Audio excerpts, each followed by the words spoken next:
ভাবনাটা এলো, আমি রাত্রে শুয়ে শুয়ে চিন্তা করলাম যে সবাই তো সরস্বতীর সঙ্গে বীণা হাঁস করে।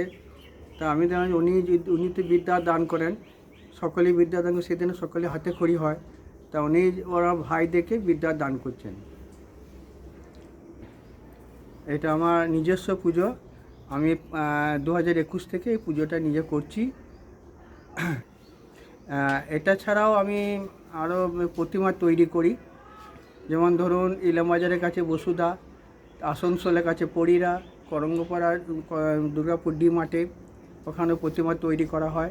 তাছাড়া এর সঙ্গে আমি আরও যুক্ত আছি, যেমন আমার ছবি আঁকার স্কুল আছে, আমি ছবি আঁকার শিক্ষক বটি। গতবারে যেমন আমি একটা তালপাতা সরস্বতী করেছিলাম, এবারে ধরুন এই সরস্বতীটা করেছি। তাছাড়া এর সাথে আমি আরও বিভিন্ন রকমের কাজ করে থাকি, যেমন হচ্ছে ফুলদানির ওপরে কাজ, ক্যানভাসের ওপরে কাজ, থার্মোকলের ওপরে কাজ। তারপরে এমনিতে ছবি আঁকা তো শেখাই, সেগুলো বিভিন্ন রকমের কাজ আমি করে থাকি। আমার নাম ধনঞ্জয় দাস, খাটপুকুর, দুর্গাপুর 12।